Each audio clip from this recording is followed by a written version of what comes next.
परत आहे सुरुवात. होत आहे. हो. जय जय राम कृष्ण हरे राम कृष्ण हरे जय राम कृष्ण हरे. कुंडलिक वरदार विठ्ठल श्री गुरु ज्ञानदेव तुकाराम माऊली ज्ञानेश्वर महाराज की जय. ओम नमो ज्ञानेश्वरा करुणा करा दयाळा तुमचा अनुग्रह लाधलो पावन झालो चराचरी मी कळा कुसरी काहीच नेने बोलतो वचने अति भाविका एका जनार्दनी तुमचा दास त्याची आस पुरवावी तुमचा अनुग्रह लाधलो पावन झालो चराचरी भाव धरोनिया वाचे ज्ञानेश्वरी कृपा करी हरी तयावरी स्वमुखे आपण सांगतसे श्री विष्णू श्री गीता हा प्रश्न अर्जुनेशी त्याचे ज्ञानेश्वरी वाचे वत्ता साचे भयकळी काळाचे नाही तया स्वमुखे आपण सांगतसे श्री विष्णू श्री गीता हा प्रश्न अर्जुनेशी एका जनार्दनी संशय सांडूनी दृढ धरा मने ज्ञानेश्वरी स्वमुखे आपण सांगत श्री विष्णू श्री गीता हा प्रश्न अर्जुनेशी. 307 पासून सुरुवात करते. 15वा अध्याय.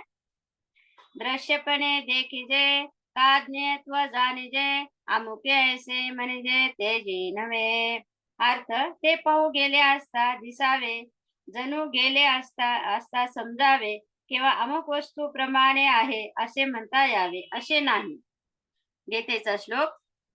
न तद्भासते सूर्यो न शांको न पावकः यद्गत्वा न निवर्तन्ते तद्धाम परमं मम.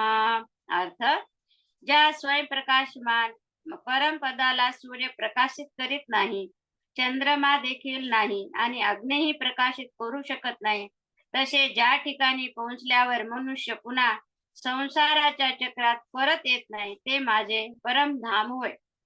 माऊलीच्या ओव्या. तय दीपाची या भंबाळी का चंद्रहन जे उजळे ते काय बोलो अंशुमाळी प्रकाशी जे. परंतु दिव्याच्या मोठ्या प्रकाशाने जे प्रकाशित होते किंवा चंद्र ज्याला उजळीत असतो फार काय सांगावे.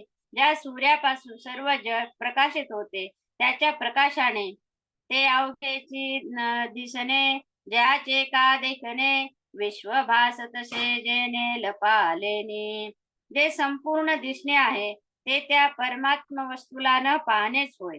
कारण जो परमात्मा अज्ञानाने आवरत असतात ते बाह्य विश्व दिसत असते भासत असते. जैसे शिंपी पण हरपे तो खरे होय रूपे का दोरी लोपता सापे फार होय जे. त्याचप्रमाणे शिंपीचे शिंप म्हणून यथार्थ ज्ञान जसे जसे हळूहळू नाहीसे होते तसे तसे त्या शिंपीवर मिथ्या भासणारे रूप खरे आहे असे वाटू लागते. दोरीच्या यथार्थ स्वरूपाच्या अज्ञानात सापाचा भास अधिक दृढ होतो. तैसे चंद्र सूर्यादी थोरे ये तेजे जिये फारे तेज आचे अंधारे प्रकाशते.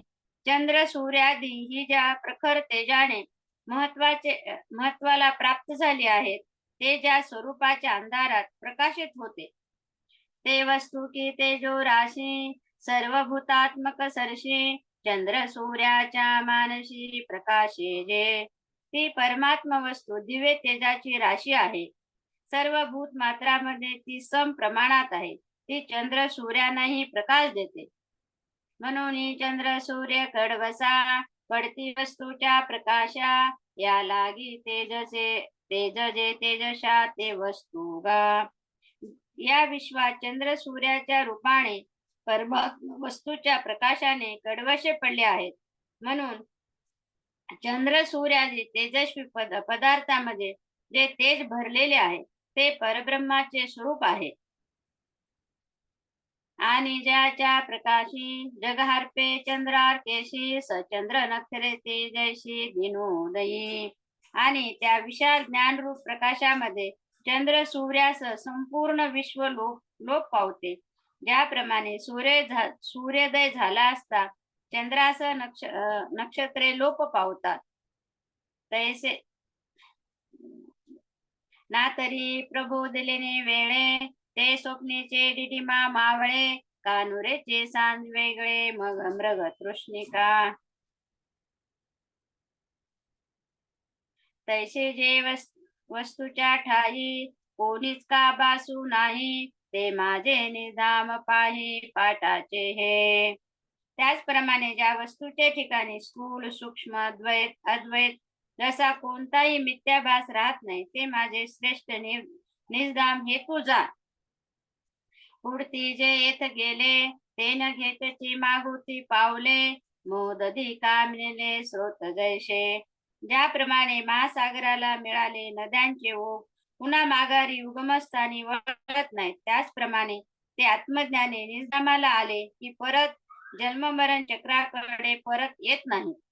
कालवनाची कुंजरी सुदलिया लवण सागरी, होळीची ना माघारी परती जैसे. मिठाची बनवलेली हत्तीन खाऱ्या सागरात घातली म्हणजे ती जशी पुन्हा माघारी हत्तीन होत नाही. नाना गेलिया अंतराळा न येतीची वन्नी ज्वाळा, नाही तप्तला होनी जळा निघणे जेवी.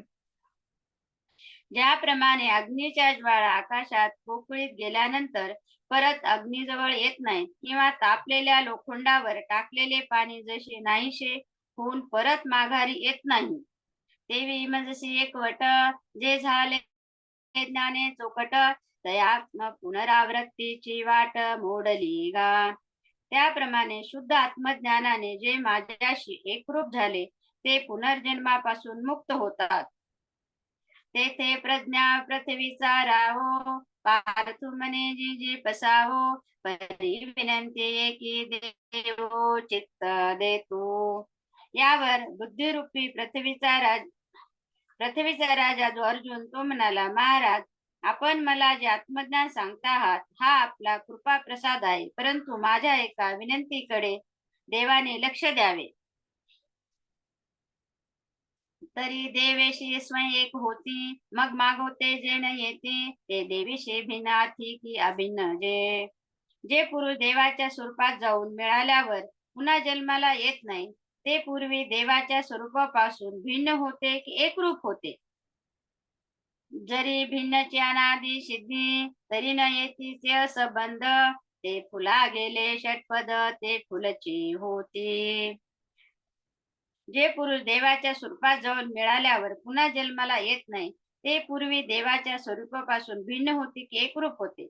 जर ते अनादि सिद्ध भिन्न असतील तर ते माघारी येत नाही, हा आपला विचार असंभवनीय आहे. कारण भ्रमर जे फुलामधील मकरंद सेवन करण्यास गेले असतात ते कधी फुले होतात काय?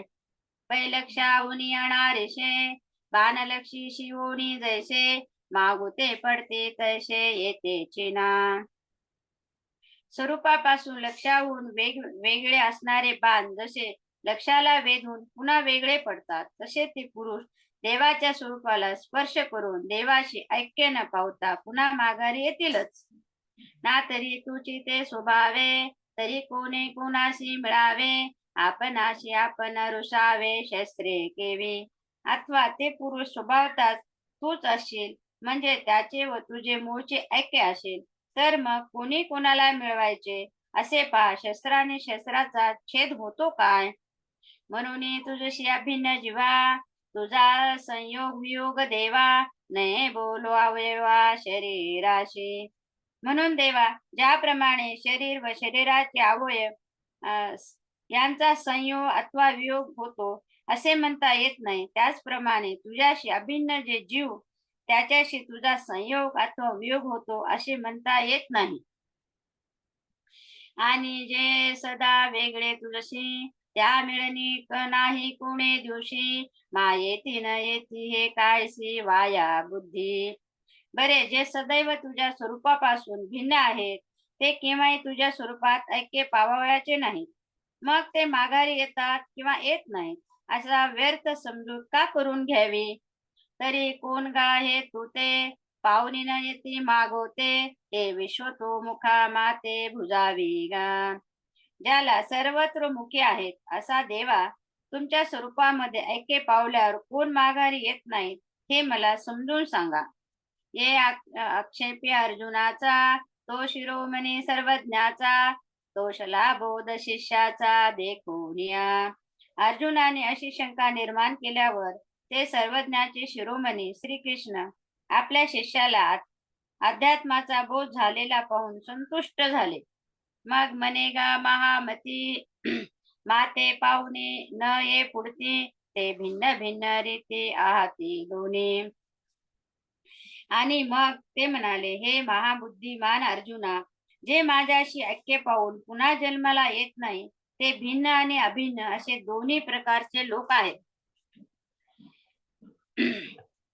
जे विवेकी खोले पाहिजे तरी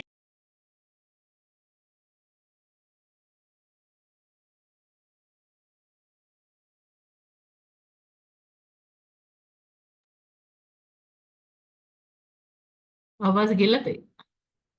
शकुंतला ताई आवाज गेलाय. आवाज गेला का ताई? एक हा मिनिट चालू आहे. हा हा बोला बोला. हा ठीक आहे. हो, आवाज येतोय का ताई? छान. हो छान येतोय ते, काही प्रॉब्लेम हा, नाही. 31 गोबी चालू आहे. हो जे विवेकी फुले पाहिजे तरी मी तेची ते सहजे ना हाच वाजरे तरी तुझे ऐशेशी गमते. जर सूक्ष्म आत्मज्ञानाने पाहिले तर स्वरूपता ते जीव मीच आहे आणि मीही तेच आहे. परंतु वरवर देहादिकांच्या दृष्टीने पाहिले तर ते माझ्याहून भिन्न आहेत असे वाटते. जैसे पाण्यावरी वेगळे तळपता दिसते कल्लोळे एरवी तरी निखळ पाणीची ते. पाण्यावर निर्माण होणाऱ्या लाटा या पाण्यापेक्षा वेगळ्या आहेत असे दिसत असते, पण वस्तुतः ते केवळ पाणीच आहेत. का सुवर्णाहुनी आणे लेणे गमती भिन्ने मग पाहिजे तव सोने आघवेची ते. सोन्याचे अलंकार पाहिल्यावर ते आपणास सोन्याहून भिन्न आहेत असे वाटते, परंतु तात्विक दृष्टीने पाहिल्यास ते सर्व सोनेच असते. तैसे ज्ञानाच्या दिठी मजसी अभिन्नची ते किरटी हे भिन्नपण ते उठी अज्ञानास्तव. त्याप्रमाणे अर्जुना ज्ञान दृष्टीने पाहिले तर सर्व जीव माझ्याशी अभिन्न आहेत. एरवी त्यांच्यात व माझ्यात तो भिन्नपणा वाटतो तो अज्ञानामुळे होय. आणि साचोकारेचे वस्तू विचारे कैची मजे काची दुसरे ते भिन्न भिन्न व्यवहारे उमसी जेल. खरोखर आत्मदृष्टीने पाहिले तर त्या मला दुसरे कोठे काही आहे हे वेगळे आहे किंवा एक आहे असा व्यवहार होऊन त्याच्या आधारे उघड करून सांगता येईल. अवघेची आकाशुनी दे पोटी बिंबची ते आते खोटी तै प्रितबिंब के उठी के रश्मी शिरे. जर संपूर्ण आकाश पोटात घालून सूर्याने सर्व ब्रह्मांड व्यापून टाकले तर त्या सूर्याचे प्रतिबिंब कोठे उत्पन्न होईल आणि त्याची किरणे तरी कोठे शिरतील. का कल्पांतीच्या पानिया काय होत भरती धनंजया म्हणून कैचे अंश क्रिया एका मज. अर्जुना, कल्पाच्या अंती प्रलया काळामुळे केवळ नद्याचे पात्रेच भरत असतात काय? म्हणून विकारारहित जो मी त्या मला भेद व अभेद कोठून असणार. परी ओघाचे मेळे पाणी उजू परी वाकुडे झाले रवी दुजे पण झाले तोय बगे. परंतु पाणी जर सरळ असूनही पाण्याच्या संबंधामुळे जसे वाकडे झालेले दिसते किंवा पाण्याच्या संबंधामुळे एक असणाऱ्या सूर्याच्या प्रतिबिंबाच्या रूपाने दुसरेपणा जसा आलेला दिसतो. ओमचो फाळे की ओ टाळे हे कैसे कायसेनी मिळे परी घटमटे वेटाळे तैसेची आथे. आकाश हे चौकोनी किंवा वाटोळे आहे असे म्हणता येईल काय? परंतु तेच घर व माठ यांच्या उपाधीने चौकोनी किंवा वाटोळे दिसते. हा गा निद्रेचे आधारे काय ऐकले नि जग भरे स्वप्नेचे ते अवतरे रायपणे.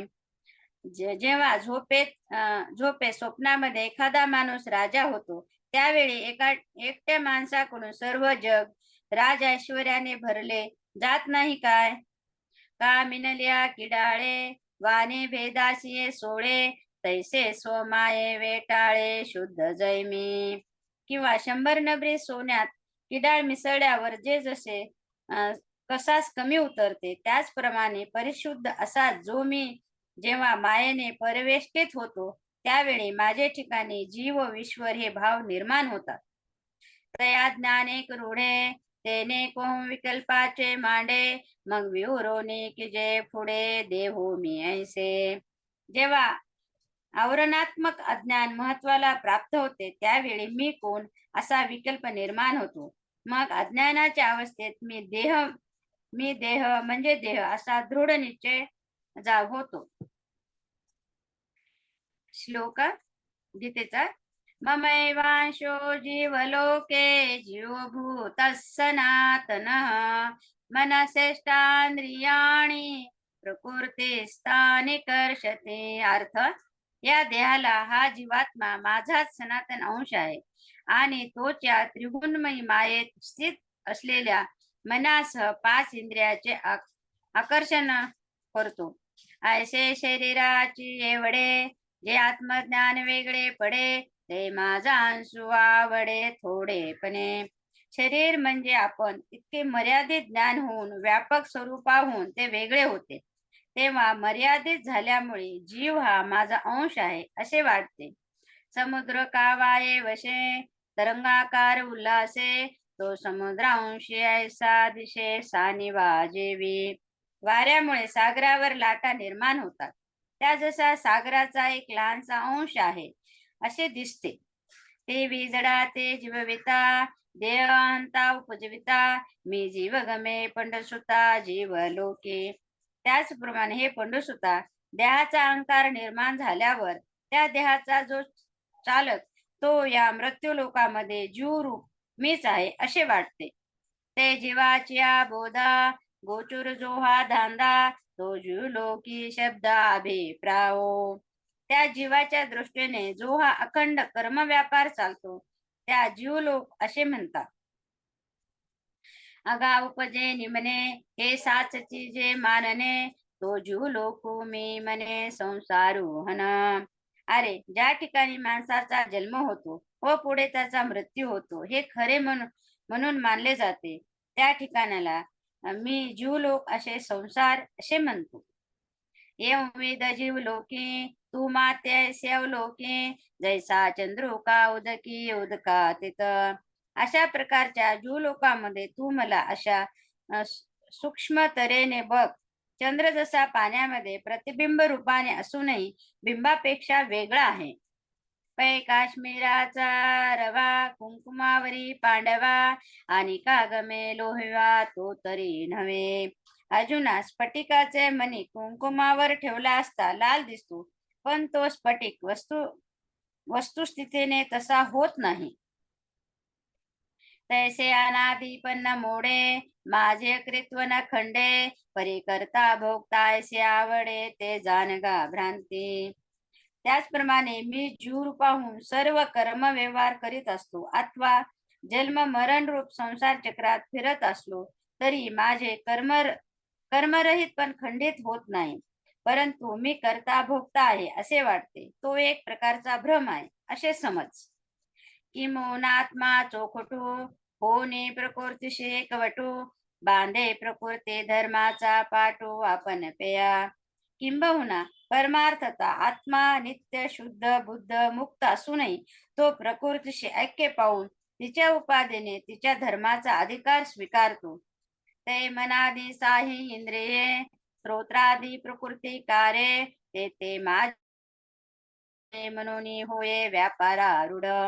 प्रकृतीचे कार्य असले मन, स्तोत्र, त्वक, चक्षु, जिव्हा, प्राण ही 6 इंद्रिये ती सर्व मीच आहे असे समजून कर्मव्यापार करण्यास प्रवृत्त होतात.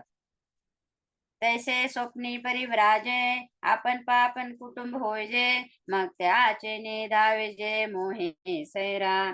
ज्याप्रमाणे एखादा संन्याशी माणसाने आपणच आपली बायका मुले व्हावे आणि मग त्या कुटुंबाच्या मोहाने इकडे तिकडे धावावे,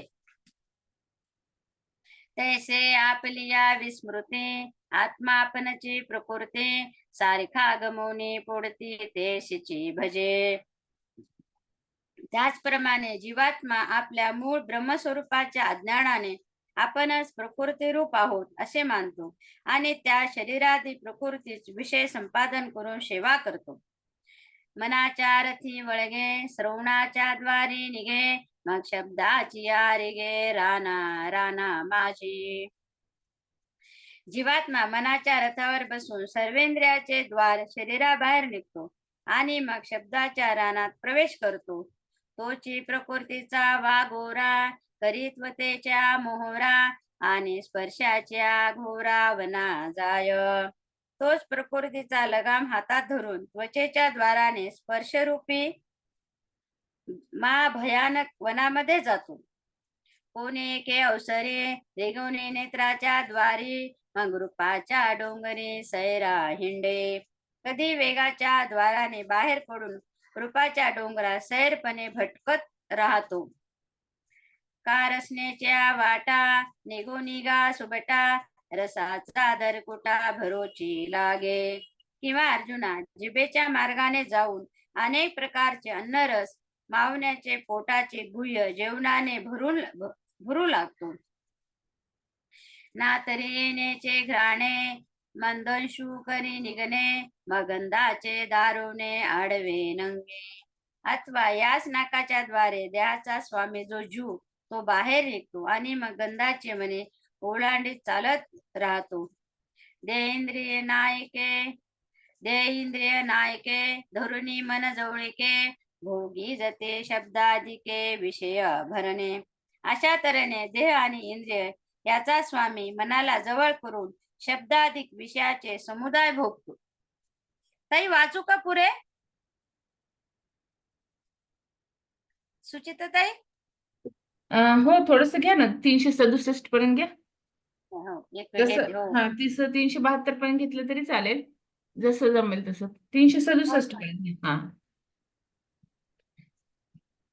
शरीर वेद वाप्नोति क्रामतेश्वरा ग्रहीत्वैतानि संयाति वायुर्गंधा निवाशयात.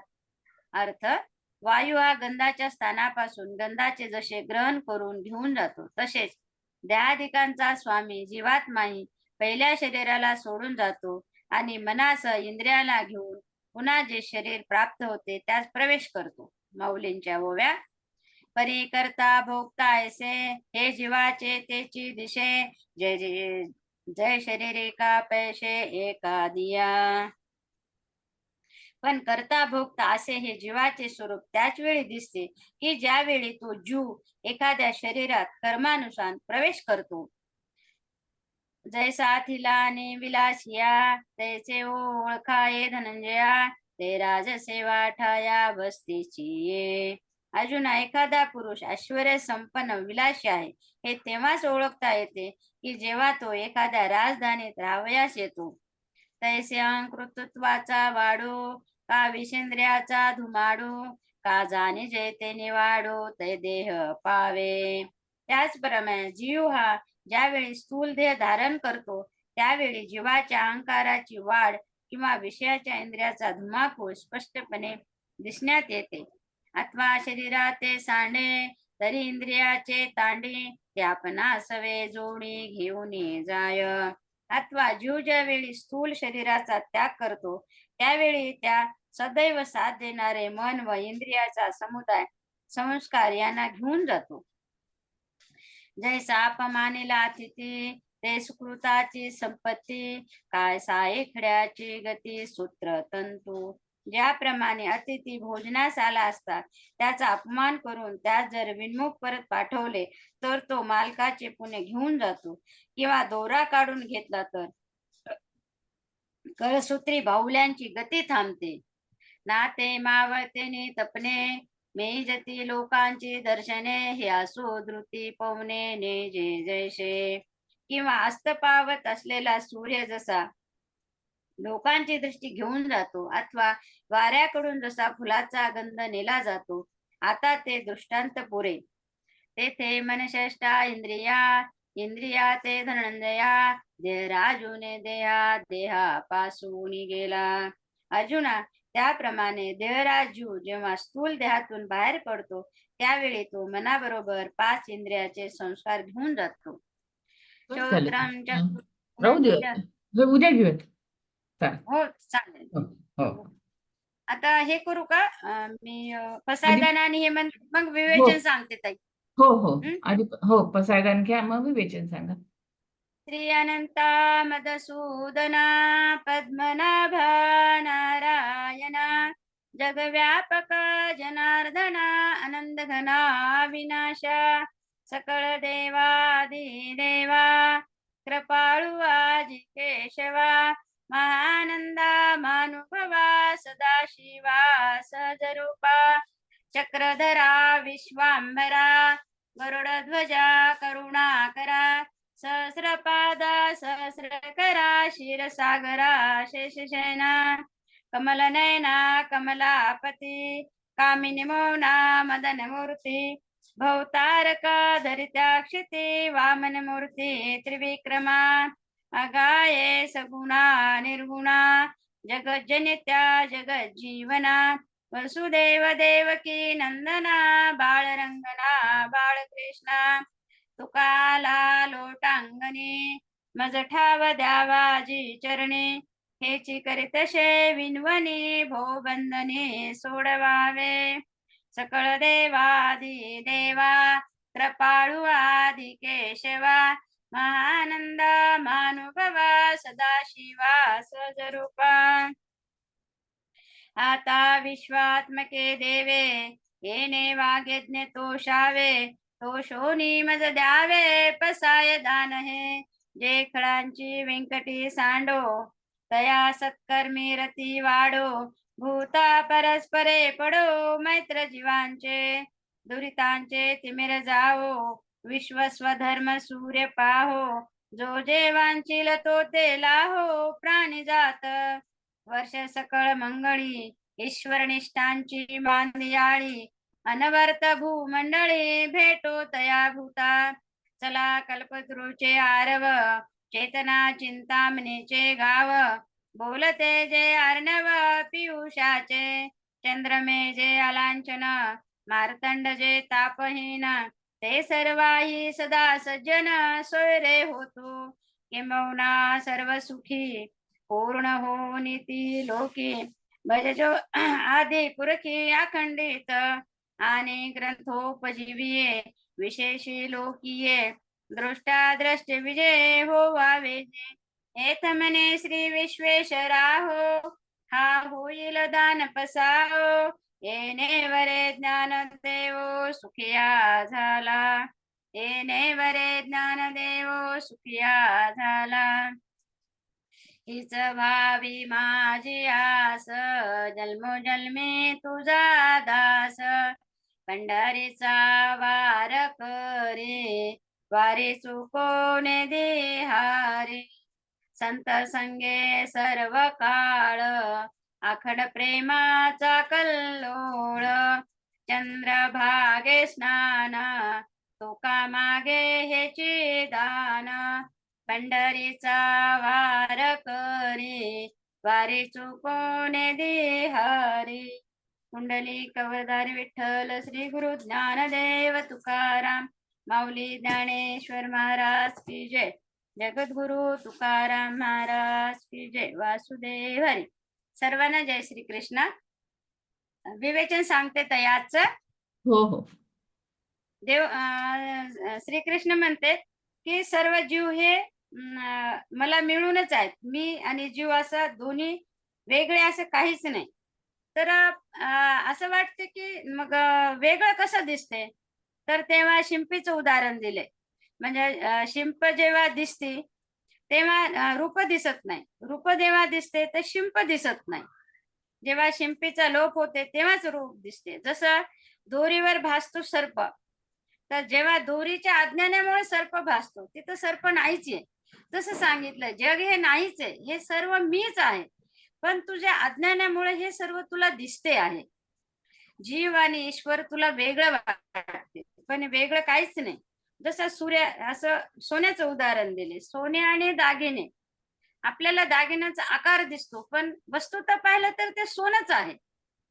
जसं आकाश, आकाश पूर्ण भरून आहे पोकळी, म्हणजे का वेगळं वेगळं वाटते जेव्हा मठाकाश, घटाकाश, असं आकाशाचा आकार घटा आणि मठामुळे वेगळा दिसतो. तर पण आकाश मात्र हे व्यापकच आहे. असं सांगितलं की सूर्य जसं मावळल्यावर चंद्र आणि तारे जसे दिसत नाही, तसं माझं अज्ञानत्व जर गेलं, तर मी हे सगळं सगळं विश्व मीच आहे, असं सांगितलं. आणि मग प्रश्न केला, जर मीच आहे तर मग या जन्मसंसारात कसं पडतो? तर असं सांगितलं की जर हत्ती हे मिठाचा हत्ती केला आणि ते मिठाच्या म्हणजे सागरात खाऱ्या पाण्यात सोडला, तर ते परत येत नाही. तसं माझ्या निर्धामाला जर तू पावलास, तर तू परत माघारी येत नाहीस. तुला जन्म मरण दोन्ही नाही. आज आणि ह्याचं एक उदाहरण दिलंय, की एक ह्याचं लोखंडाचा गोळा आहे, तप्त गोळा. त्याच्यावर जर पाणी शिंपडलं, तर ते तिथं जिरून जाते. ते जसं जसं माघारी परत येत नाही. तसं जर माझ्या निर्धामाला तू पावलास, तर तू परत येणार नाहीस. मग अर्जुनाने शंका केली, की देवा, हे जे मग जे तुझ्या निर्धामाला पावतात, ते तुझ्या भिन्न आहे का अभिन्न आहे? तर तू अभिन्न म्हणला, तर मग तुझ्यासोबत कसे एकरूप होतील? जर भिन्न म्हणलास, तर भिन्न तर दिसतच आहे. मग मी काय समजावे?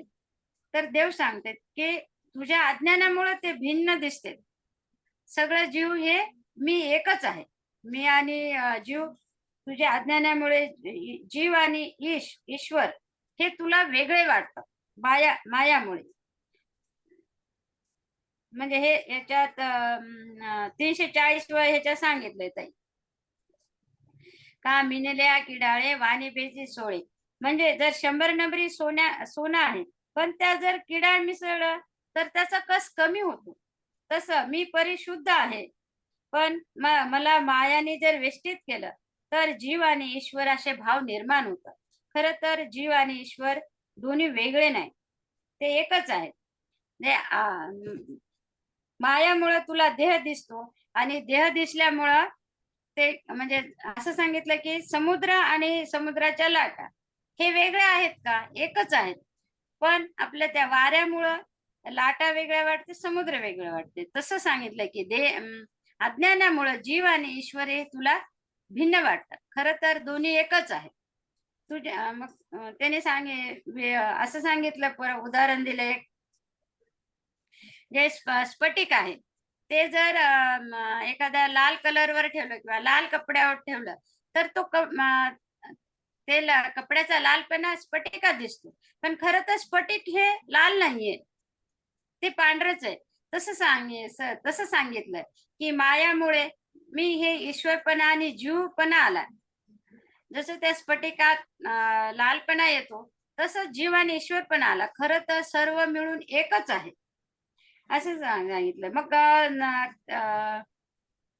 काश्मीराचा रवा ते सांगितलं. आणि मग देह, इंद्रिय आणि देह म्हणजे मीच आहे सर्व, पण तुला वेगवेगळं वाटते. तुला जेव्हा त्वचे घ्राण स्पर्श झाला, तेव्हा वाटते की हा स्पर्श आहे. हे आपल्या नाकाने आपण श्वास गेला, गंध, म्हणजे हे गंध, स्पर्श, रूप, रस हे मीच सेवन करतो. आत्मा आत्मा निघून त्याच्या बाहेर.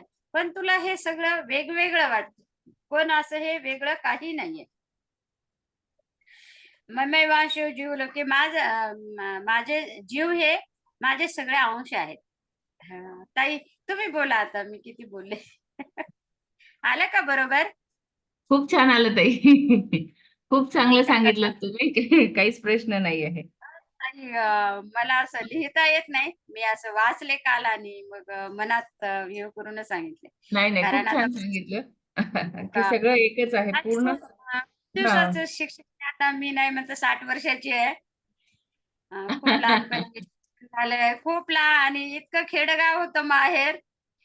त्याच्यामुळे इतकं मला लिहिता येत नाही, वाचता येते फक्त छान असं. वाटत नाही ताई, खूप छान वाचलं तुम्ही. आणि सांगितलं पण मी छान, दुसरं काहीच तसं नाही, काहीच फक्त हा. वाचलेलं समजून घेतलं आणि सांगितलं. बरोबर बरोबर. नाही, खूप आणखी सुंदर सांगितले कोणाला की सगळं एकच आहे म्हणून सांगितले, बाकी काहीच नाही आहे. की ममई जीव आणि वाशेची शिव, हा, बरोबर. जीव आणि शिव हा सगळा एकच आहे. त्याच्यामध्ये त्यांनी बऱ्याचपैकी वेगवेगळे अशी उदाहरणं सांगितले की पाण्याचा तरंग असेल किंवा समुद्राचं जे पाणी लाटा आहेत, तर ते आपल्याला फक्त वेगळ्या भासतात त्याच्यापासून, की समुद्र अथांग जरी जाणवला तरी त्याच्यावर उठणाऱ्या लाटा ज्या आहेत त्या वरच्या तरंग फक्त जाणवतात आपल्याला, पण ते दोन्हीही एकच आहे म्हणून सांगितलं. किंवा मग अजून एक उदाहरण सोन्याचं सांगितलं आताच तुम्ही सांगितल्याप्रमाणे, की सोन्याच्या नाण्या असतील किंवा सोन्याचे दागिने असतील, हे दागिने आपल्याला दिसायला कितीतरी वेगळे वाटले तरी तो सोन्याचाच अंश आहे असं त्यांनी सांगितलं. त्याचप्रमाणे जीवाचं आणि शिवाचं सांगितलं, की आपल्याला वाटतं की अ, आपलं जे शरीर आहे हे जीवापेक्षा वेगळं आहे, पण ते तसं नाही आहे, ते एकच आहे.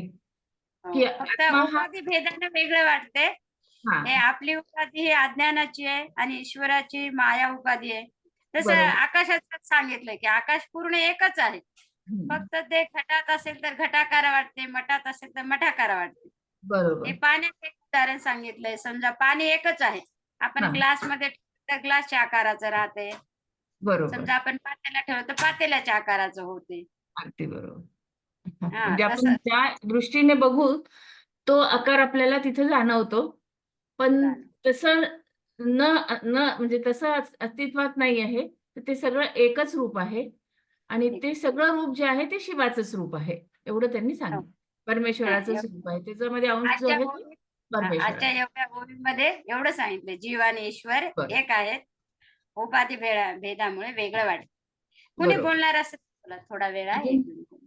अजून कोणी बोलणार आहे का? 1 मिनिट आहे बहुतेक. 1 ते 2 मिनिटं. 1 मिनिट आहे. अजून कोणाला बोलायचं का? हँड रेज करू शकता. छान सांगितलं आता ताई. एकदम सुंदर माझ्या सांगितलं. मुलांनी माझ्यासाठी असं पोस्टर लावलंय. हो, दिसते का छान पोस्टर? दिसायला छान दिसायला लागले. विठ्ठल रुक्माईचं आणि म्हणे हा, आई तुझ्या सुरुवातीचा रूम मध्ये श्लोक. काय डिझाईन करायची? मला हो. मला डिझाईन नकोय काही, मला हे असं करून दे. नाही, नाही. सुरुवातीचा श्लोक पण छान म्हणलात तुम्ही. काही प्रश्नच नाही. खूप दिवस झाले होते, ऐकलंच नव्हतं. त्यानिमित्ताने ऐकायला भेटलं. हो, ते काय झालं मध्ये मुलाने घर घेतलं, ते वास्तू हे ते त्याच्या गडबडीत. पुन्हा अच्छा. एखाद्या वेळेस चान्स आले तर वाचेल ताई मी. नक्की, नक्की ताई. नक्कीच. बरं. बाकी अजून कोणी बोलणार?